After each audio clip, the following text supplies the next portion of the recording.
uko amazi agira gute ahomboka, nawe nugisha Imana inama hari ibintu bizahomboka, hari ibintu Imana izamenagura, hari imbaraga izatsinda, hari imbaraga ire ngo mu mashimwe Satani aratera. Nagira ngubwire ngo mu mashimwe kandi nanone mwene data ujye amaso, kuko mu mashimwe Satani aragaruka agashaka Imana. Imana nuyishaka izagutabara. Bimwe yabya agatambuka akagira. Aho niho Satani yinjiririye itorero, yinjirira nabo bita abanyamwuka cyangwa se abahanuzi. Noneho habaho kuvangirwa kwinshi kuba zirimo mu gutsinda abanzi bacu. Nawe nuhura n'urugamba nk'urwo Dawidi yahuye narwo, ujye ugisha Imana inama, kuko mu kugisha Imana inama harimo imbaraga zitsinda ababisha bacu. Data bakundwa, nubana n'Imana, Imana ikagushyigikira, ikagutabara, igasoza amasezerano y'ibyo wavuganye nawe. Itere kuko yarabaje ngo ese Mana nzamuke mbatere uzabangabiza. Mwene data ntukagira ikintu cyose ujya gukora utabanje kugisha Imana inama. Ubaza Imana ngo ese Mana mbigenze ne. Nurese ibintu bikubanye urusobe, ntukabure gupfukama ngo ugishe Imana inama. Ubaza Imana ngo ese Mana mbigenze ne. Ese nyure, ese koko nemere ntsindwe. Dawidi ufite abantu benshi babayeho bashonje bafite inzara iteye ubwoba, ariko uyu munsi wa none mu gihe babonye ibyo kurya bagahita babivaho. Intambara warwanye cya gihe uri umusore utarubaka, ntabwo ari uzarwana wubatse urugo, oya ari abasore. Ariko bamaze kuba abagabo, bamaze kuba abagore, batangira gusambana. Iyihe mpamvu yabibateye? Ni iki kibitera? Nuko ibi bintu impamvu ntabwo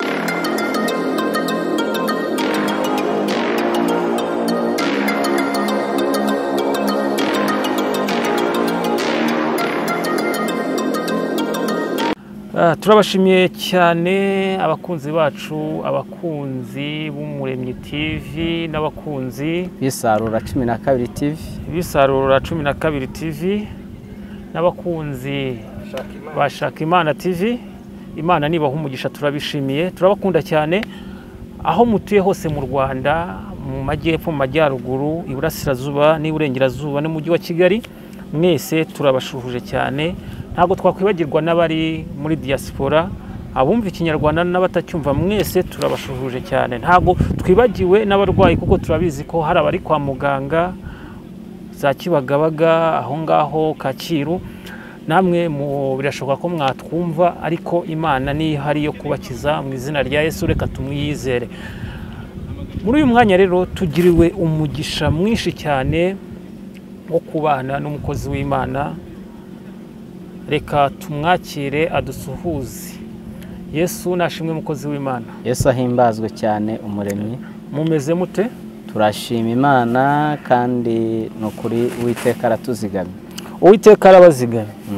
Ntabwo bishatse kuvuga ikira. Araturinze. Ni imvugo y'Ikirundi niyo bavuga ko kuzigama kurinda. Uwiteka arabazigamye. Nukuri ni byiza. None se ndabona mwambaye neza, ariko ntago ntangira sinatangiye ikiganiro. Ndabona mwambaye neza mwese. Umwami Yesu abishimira. Sishaka Imana mwese, ubundi ntago mungana. Imanga zigendana. Rwose mukozi w'Imana, wenda twari dutangiye tuganira, ariko ndabizi usengera muri ADEPR. Yego, nsengera muri ADEPR. Mbere yo kugira ngo wenda twibwire bisanzwe amazina yanjye, niba uri n'umusore, ndabona nta mpeta wambaye. Ndi umugabo. Amazina yanjye nitwa Nzabandora Patrick, ndi umugabo nk'uko mwene data yarabimbaje. Ntabwo ndi umusore. Ni kwa kunda abagabo tujya muri dushe tugasiga n'impeta tuzisizemo, bikarangira tugenda dufatiyeho. Uri umugabo w'abana bangahe se? W'umugore umwe cyangwa? Ndi umugabo ufite umugore umwe rwose, utateganya gushaka abandi. Narigize ngo uri Salomo. Salomo niwe wabonaga umugore agahita mbese agavuga ati Salomo yari umuhanga, kandi ni ngombwa. Yari mu mavuta ya se. Yari mu mavuta ya se, we yaje aca agahigo k'ibyo se atakoze. Dawidi we ibyo yabinyuje, Dawidi ibintu bye yabikoje anyuze mu nyerera mu cyamo, hazamo n'ibyaha. Rero Salomo we yareruye. Aravuga ati ngomba gutera ikirenge mu cya data. Murabizi ko Salomo akomoka n'ubundi kuri mudamu wa Uriya.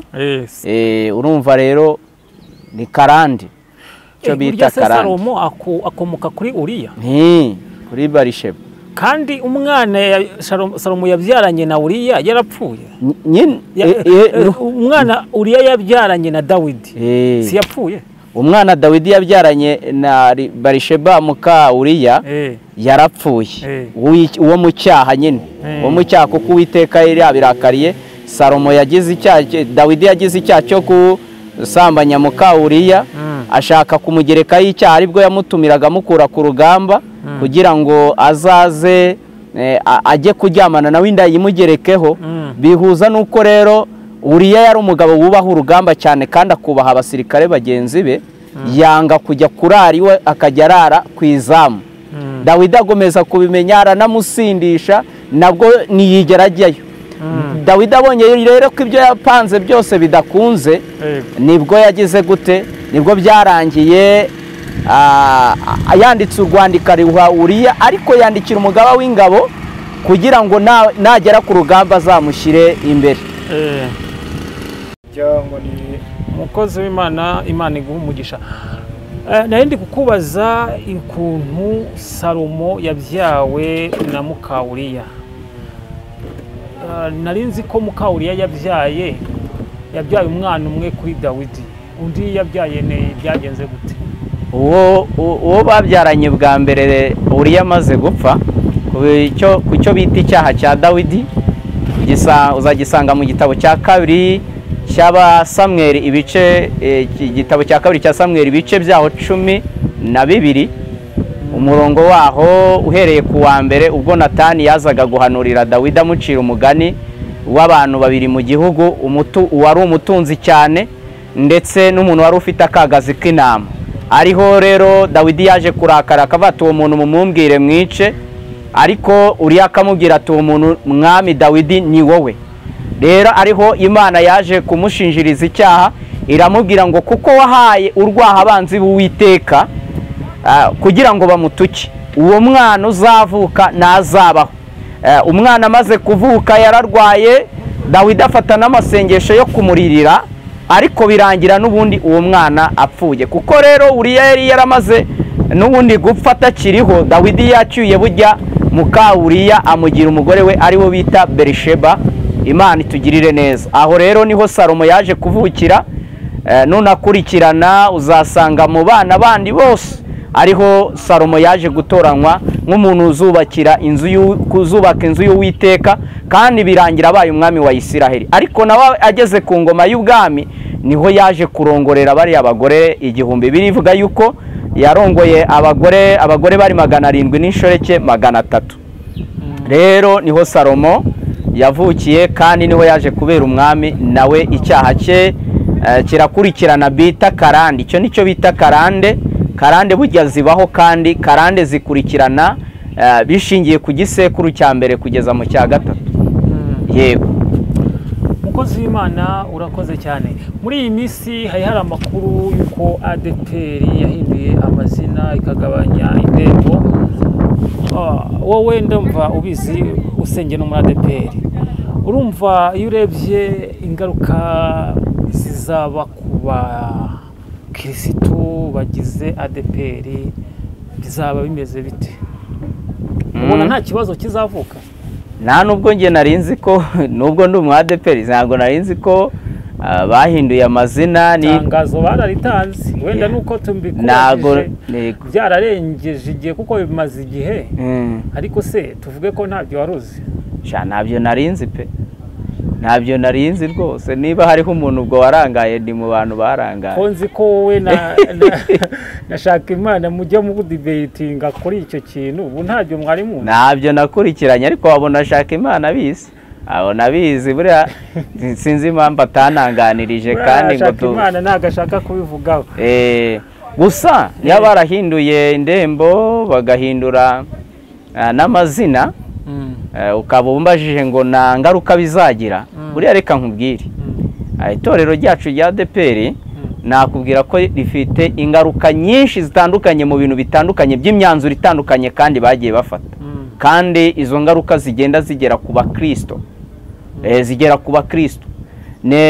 Urabona mu myanzuro igiye itandukanye yagiye iba muri ADPR, ngaho guhagarika pasiteri bitewe n'impamvu z'amashuri, urumva byagize ingaruka ku bakristo cyane mu turere ndetse no mu ntara zitandukanye z'iki gihugu.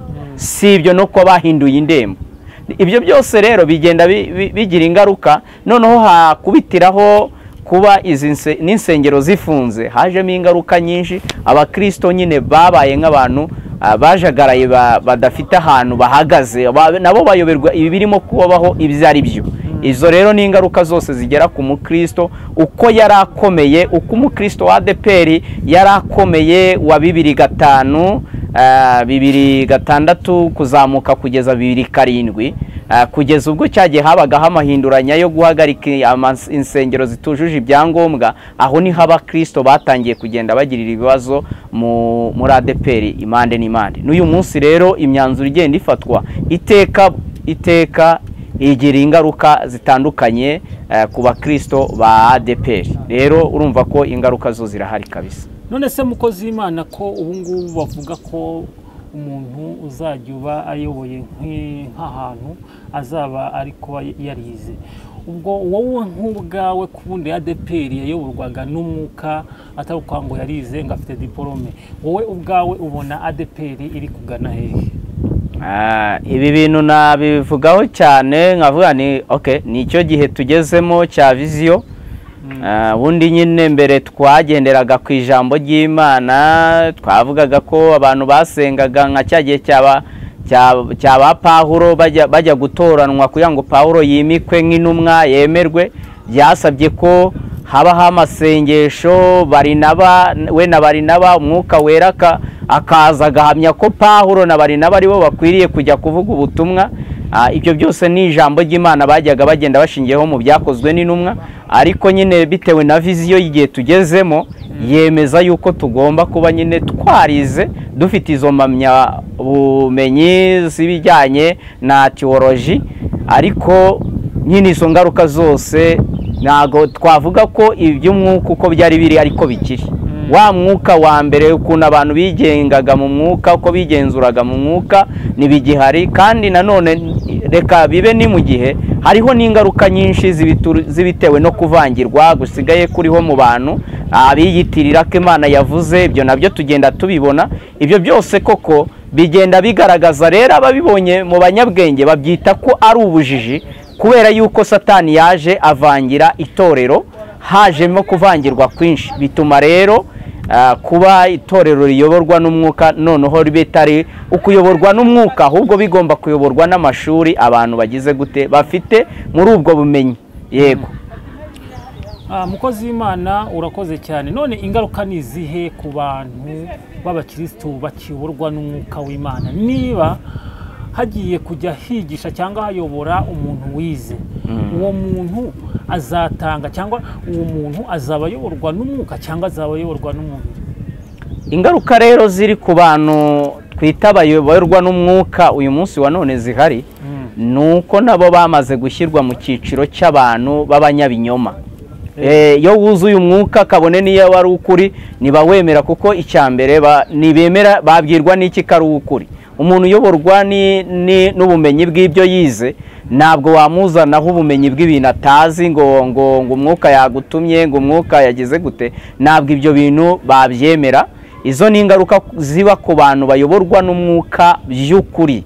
Nuko iki gihe harimo kuyoborwa ubumenyi aribwo buri kuyobora abantu. Izo ni ingaruka rero ziri ku bantu bayoborwa n'umwuka, ariko kandi bagomba kubimenya bakamenya igihe bagirize gute bakoreramo. Yego.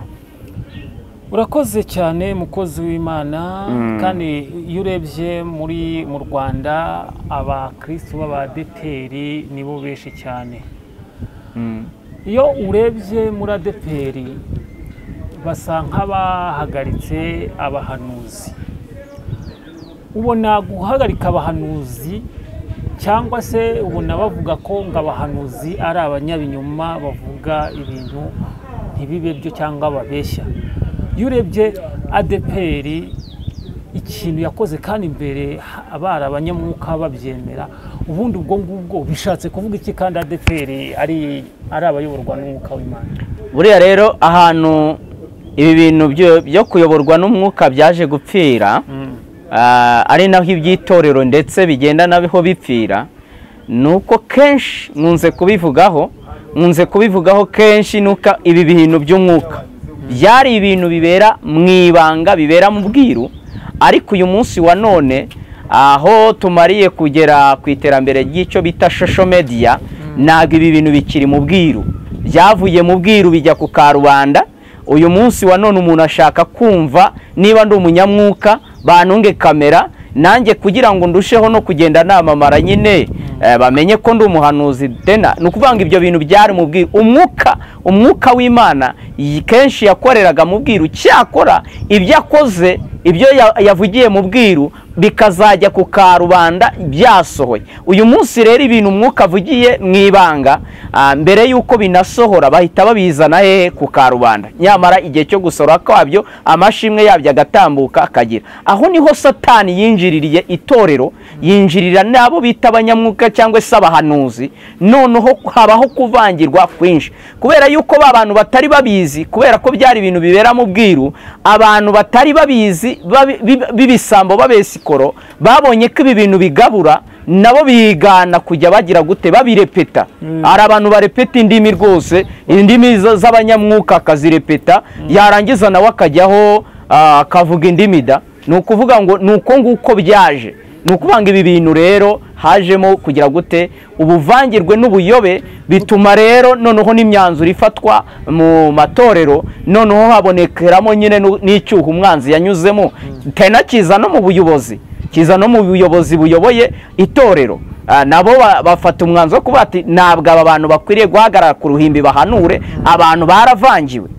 Nuko nguko Satani yinjiriye iki itorero. Ntabwo navuga ngo birerade, ariko n'abavangirwa baraje. None ubwo ngubwo abataravangiwe babigenze gute ko binjiriwe n'abavangiwe, kandi abantu bakeneye ubutumwa bwiza kandi butavangiwe? Rero reka mbabwire, mu nsengero, kuko buri urusengero iyo ruyobowe na pasiteri ruba rumeze nk'urugo rw'umuntu ku giti cye. Buriya umuntu, niba umuntu aje iwawe umuremyi, niba nje iwawe ngomba kugendera ku itegeko ryawe. Baravuga abanyarwanda ngo imbyino usanze nyir'urugo abyina niyo wikiriza.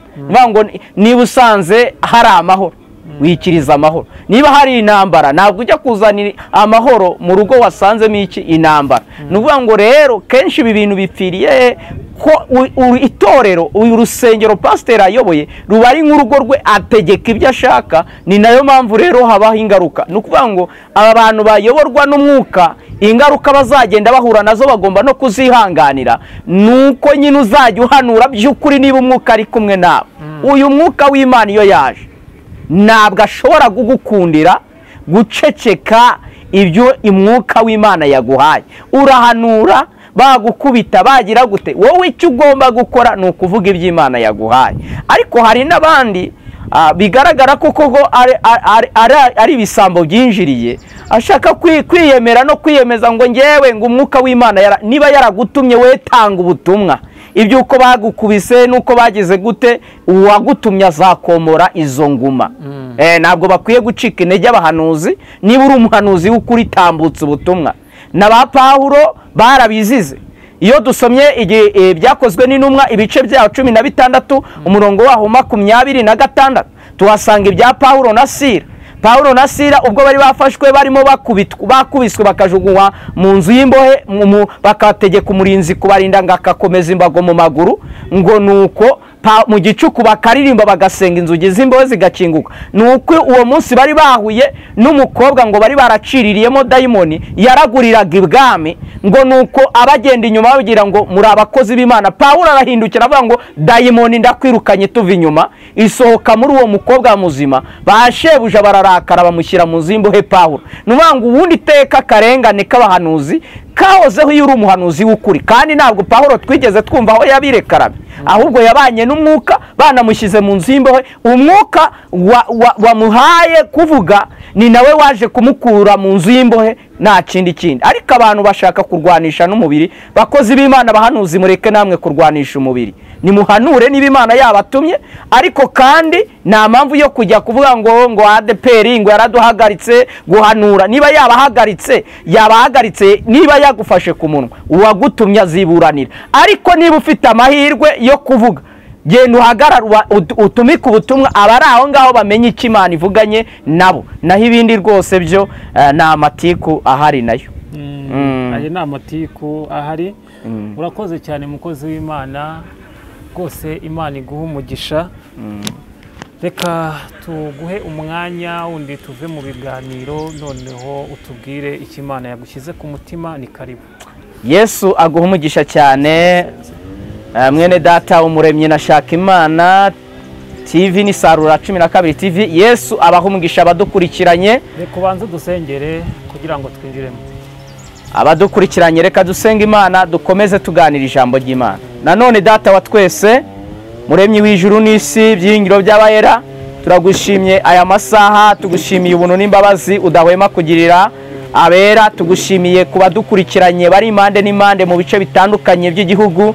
Tuguheretse abari Burayi, abari Afrika, Mwami, tukweretse abari muri Aziya, tukweretse Mwami Imana abari muri Amerika, abo bose inshuti zacu zose zitukurikirana. Turasenze ngo umugisha n'amahoro y'Imana bibe kuri bo. Ku ijambo tugiye kuganira ribi ryo gufasha imitima yabo no kubagwa neza mu izina rya Yesu. Amen. Reka tuze tuganira ijambo ry'Imana.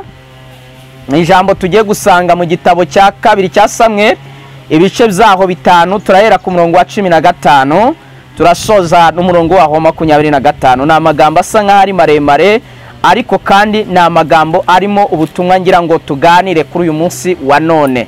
Nagira ngo ngire ngo nubwo hari baguhagurukiye kukurwanya, ariko hari Imana idutabara mu izina rya Yesu. Reka nsabe umuremyi adufashe gusoma muri aka kanya. Imana imuhe umugisha. Samweli wa 2 ibice 5 umurongo wa 17 dusoze 25.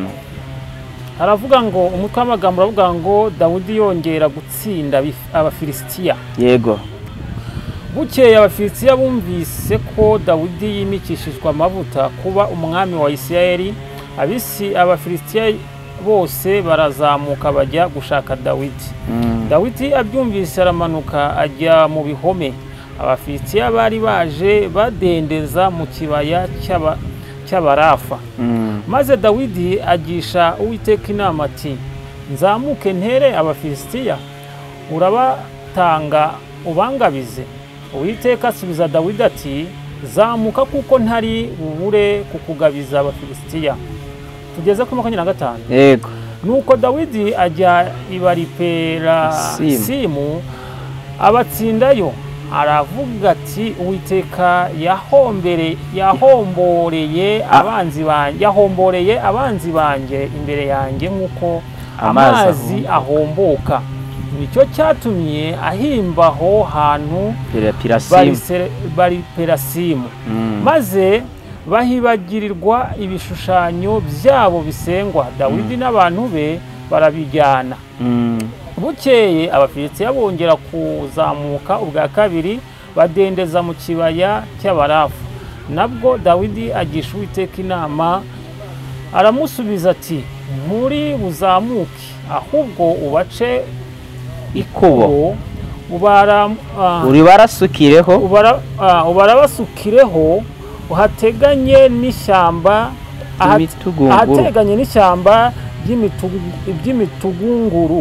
ry'imitugunguru. Yego.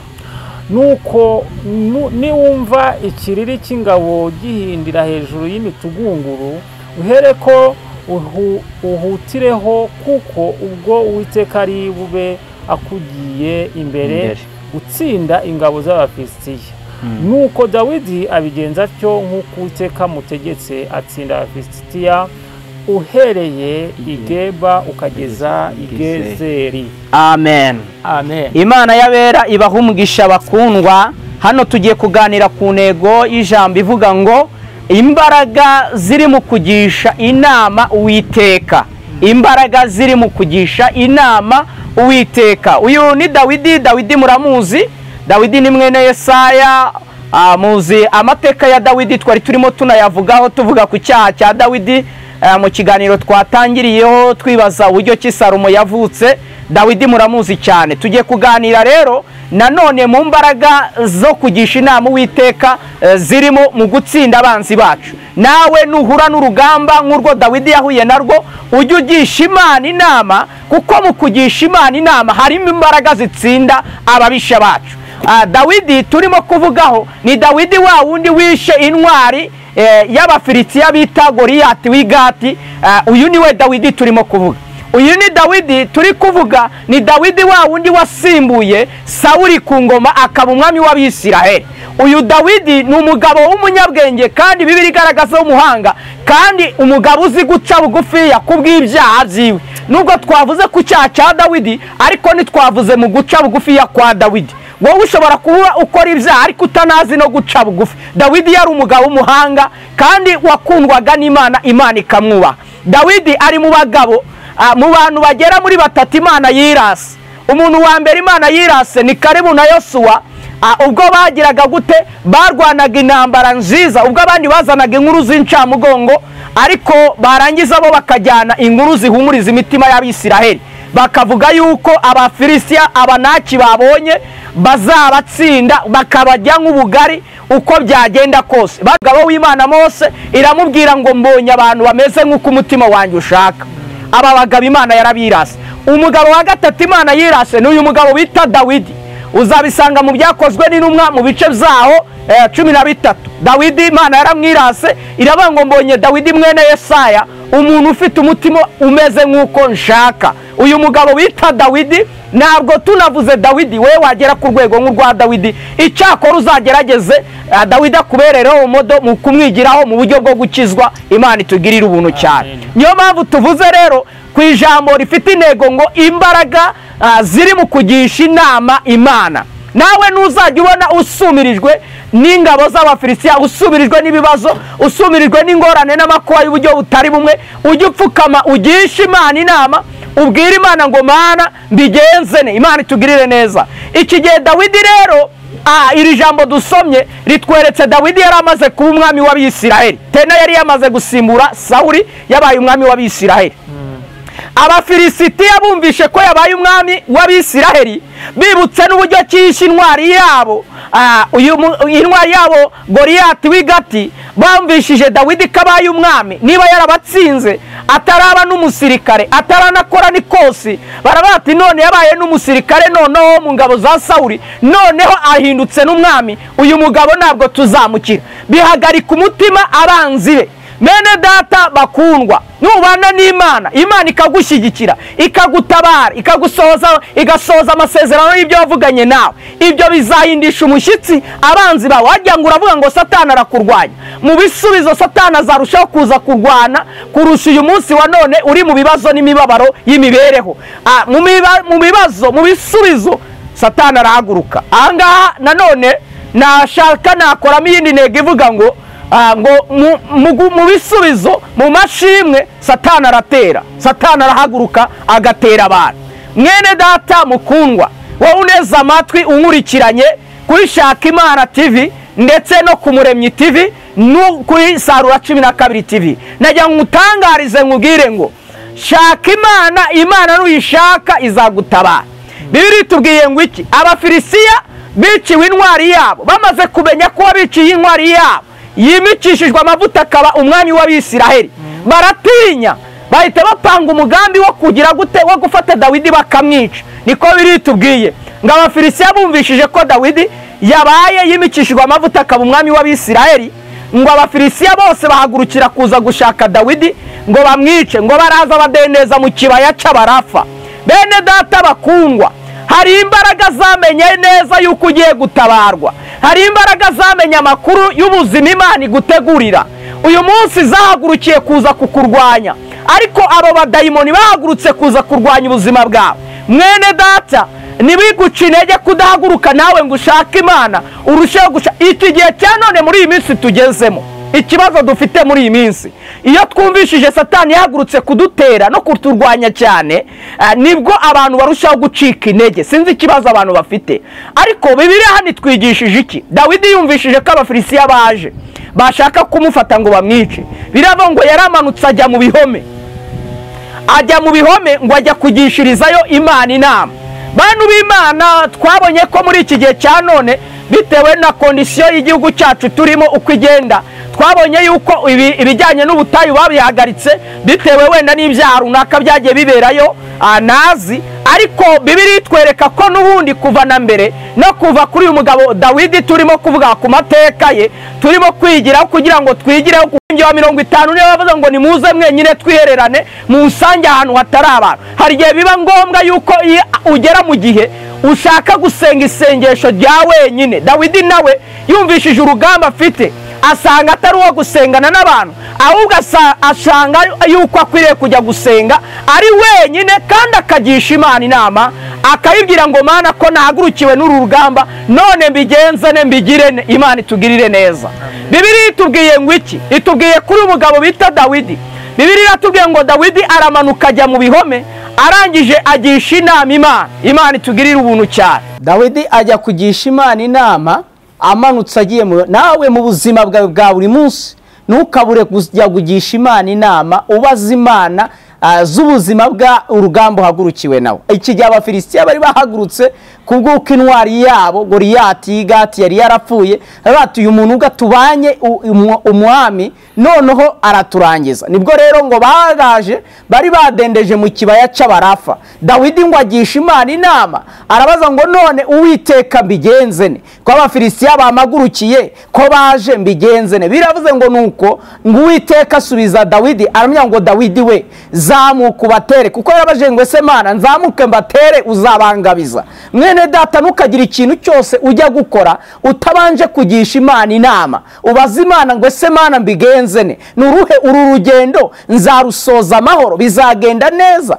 Dawidi nawe yagishije Imana inama, Imana imugira inama, inamya ngo Dawidi we zamuka ubatere, kuko inari bubure kukugabiza iki? Abafilisitiya. Shuti y'umusaraba, narindi ku ntego ivuga ngo imbaraga ziri mu kugisha Imana inama. Mwene data, Dawidi imbaraga yabonye mu kugisha Imana inama nuko yagiye Imana ikamubwira ngo Dawidi nubatinye, zamuka ubatere ndabakugabiza, ntuzabura kubatsinda. Mwene data, iyo ugishije Imana inama harimo imbaraga ziguhesha ziturutse mu bubana, ziguhesha kukubwira ngo genda ukore, shora ndi kumwe nawe, genda wige ndi kumwe nawe, genda urwane ndi kumwe nawe. Mu kugisha Imana inama harimo imbaraga z'agatangaza zikomeye. Dawidi nawe yabonye imbaraga zo gutsinda abanzi be ziturutse mu kugisha Imana inama. Hano twe twavuze ngo twashaka twakoramo iyindi ntego ivuga ngo mu mashimwe Satani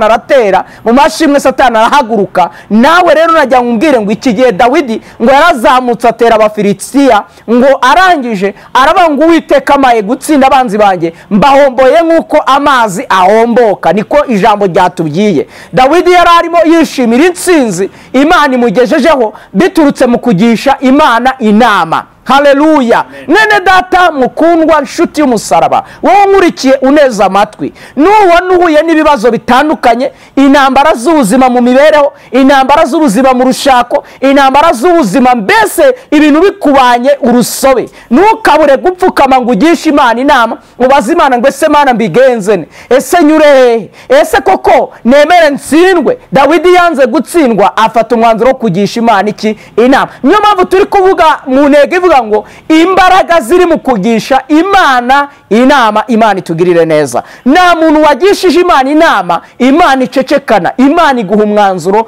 kandi umwanzuro ukwiriye. Yesu atugirire ubuntu cyane. Biratubwiye ngo nuko abatsinda Perasimu ngo abahomborera nk'uko amazi ahomboka. Aravuga ngo Uwiteka amaye guhombora abanzi banjye nk'uko amazi agira gute? Ahomboka. Nawe nugisha Imana inama hari ibintu bizahomboka, hari ibintu Imana izamenagura, hari imbaraga izatsinda, hari imbaraga izatsikamira. Ntukabure kugisha Imana inama. Yesu atugirire ubuntu cyane. Biritubwiye ngo iki? Dawidi ari muri ayo mashimwe abafilisitiya barongera baragaruka. Nagira ngo nkubwire ngo cyagiye Imana igukoreye agatangaza ka mbere, hamwe Imana ibikoze igitangaza cya mbere ku buzima bwawe, uri mu mashimwe uvuga ngo Imana imaye inzu, uvuga ngo Imana imaye urubyaro, ikiriya gihe urimo gushima Satani ahita atera. Niho ushobora kubura akazi niba wari ufite akazi, niho ushobora kugira gutya ugahura n'uburwayi bugukura ku byo kurya, wari ugeze mu gihe cyo kurya uri mu mashimwe. Dufite abantu benshi babayeho bashonje bafite inzara iteye ubwoba, ariko uyu munsi wa none mu gihe babonye ibyo kurya bagahita babivaho, hakataka za diabete, hakataka za hypertension, hakataka n'izindi ndwara zitandukanye zibakura ku mirire. Bamwe bakarwara impyiko bagatangira kujya muri za dialyse, ari naho haviramo ubuzenganwe bwo gupfa. Nagira ngo mbwire ngo mu mashimwe Satani aratera. Nagira ngo mbwire ngo mu mashimwe kandi nanone mwene data ujye uba maso, kuko mu mashimwe Satani aragaruka agahaguruka. Ukwiye kumenya no mu mashimwe ko ukwiye kuba maso ugasenga, kuko Satani ntiyishimiye kuba mu buzima bushima, ntiyishimiye kuba mu buzima buvuga Imana. Ukwiye kuba maso ugasengera n'ibisubizo Imana iguhaye, ugasengera amasezerano Imana isoje ku buzima bwawe. Ibyo isoje, iyo migisha wakiriye ukayisengera, kuko Satani aba yahagurutse afite ifuwe, afite ishyari, atifuza kubitunga, atifuza kurya. Mbese Satani akakugirira ishyari. Mu mashimwe nabwo Satani agira gute? Aratera. Jya usenga ube maso, Imana itugirire neza. Bibiliya itubwiye ngo iki?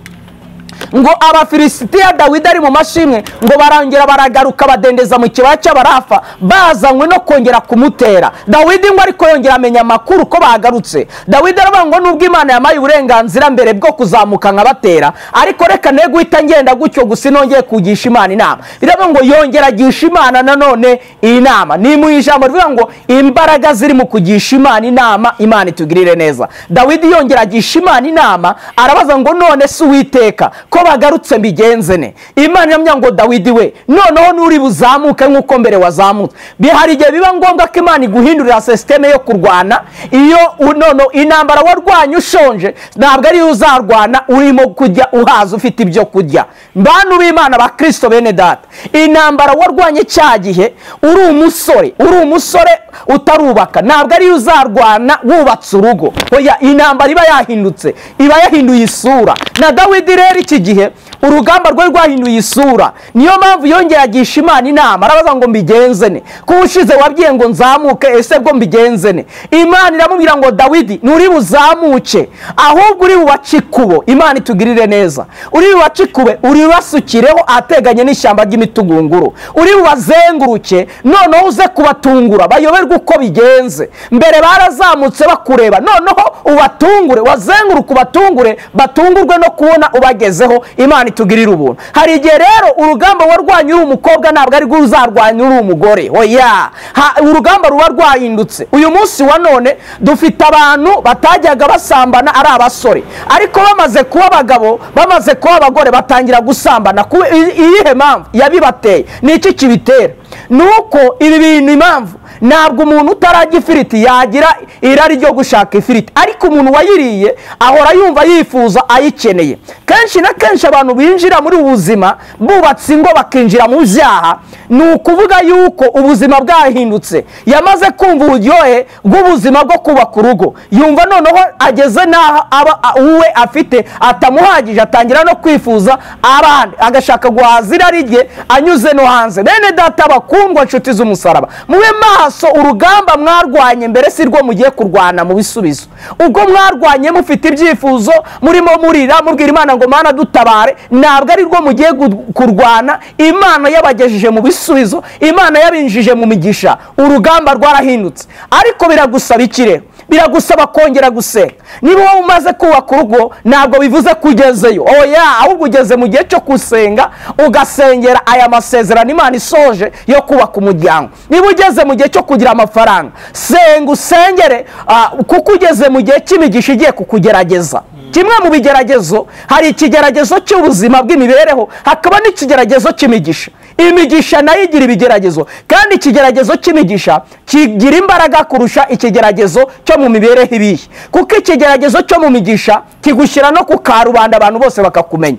Ariko igihe wari ushonje wibereye hariya nta muntu wari ukuzi, uyu munsi umaze kugira amafaranga, uyu munsi wa none rero utangiye kujya gusambana, ugiye mu mahoteli, ugiye ahantu hatandukanye, kandi hariya hose urakurikiranwa n'ikoranabuhanga n'abashaka kugukuraho inkuru nabo yabateza imbere. Ikigeragezo cyo mu migisha gitandukanye n'ikigeragezo cyo mu mibereho isharira. Icyo nicyo kibi kiragatsindwa, kabone ko ari nacyo kiguhesha iherezo ribi. Imana itugirire neza cyane. Uyu mugabo Dawidi twavuze no ku muhungu we Salomo, imigisha yagezemo ise yakoreye yaje kumubera ikigeragezo kimwinjiza mu iherezo ribi, kugeza ubwo yasimbuwe n'umugaragu we. Ntabwo umwana wa Salomo ari we wasimbuye, hasimbuwe Yerobowamu uwari umugaragu wa Salomo. Urumva rero iyi migisha yamuzaniye ikigeragezo kimutera igitutsi cyo gutuma adasimburwa n'abo yabyara. Bene data bakundwa, nshuti y'umusaraba, mube maso musenge. Dawidi amaze kumenya ko yagize ati Mana mbigenze, iramubwira ngo noneho ubace ikubo uribasukiraho ateganye n'ishyamba ry'imitugunguru. Ubwo uza kumva ikiriri gindi hejuru y'ishyamba ry'imitugunguru, biravuze ngo Uwiteka arabakugiye imbere kugira ngo aguhe gutsinda abanzi bawe. Dawidi aravuga ati so urakoze Mana, urakoze kuvuga. Izo ni imbaraga ziri mu kugisha Imana iki inama. Twari turi mu ntego ivuga ngo imbaraga ziri mu kugisha Imana iki inama. Gisha Imana inama mu buzima bwawe, mu mibereho yawe, ubwira Imana ngo Mana shyigikira, fasha, bana nanjye kugira ngo ndusheho kurwana urugamba kandi sinde. Yesu atugirire ubuntu cyane.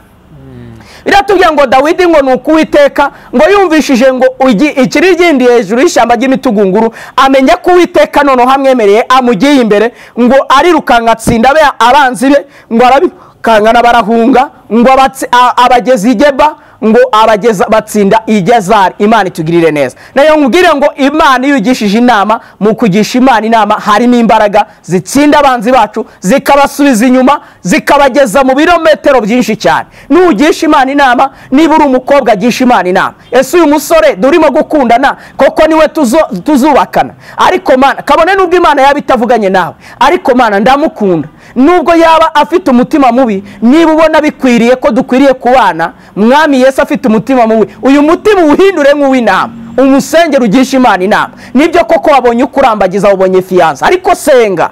Nibyo koko wabonye umukobwa urambagiza, ariko senga. Hari igihe yaba ari umukobwa mwiza, ariko kamere y'ibikugerageza bikazamutera umutima muba akaguhindukana. Bene data musenge. Ari igihe karande yawe igenda igasura umutima w'uwo bashatse, yarangiza ikamuhindura, wowe ukagira ngo ni umuntu wabaye mubi, kandi ari impamvu ya karande yawe. Ukwiye gusenga, ugasengera amasezerano, ugasengera n'ibisubizo Imana ikugejejemo. Imana y'amahoro ibagirira ubuntu. Narindi kubabwira imbaraga ziri mu kugisha iki Imana inama. Dawidi agisha Imana inama.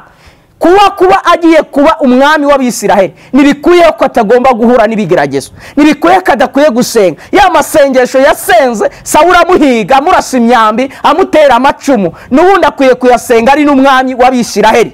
Noneho muri uku kuyasenga bimuhaye kugisha Imana. Imana imuhereyemo ubutsinzi kuko yakomeje intego ye gusenga. Kubera iki benshi mumara gusubizwa mukava ku ntego zayo, mukibagirwa ko mwahoze mu butayu, mukibagirwa ko mwahoze mupfukama mwinginga Imana, mukibagirwa ko mwajyaga muhamagara abandi mugafatanya ibihe byo gusenga. Ni iki kibateye kureka Imana? Rero ibi bigeragezo urimo guhura nabyo, mu bisubizo waronse ni wowe ubyiku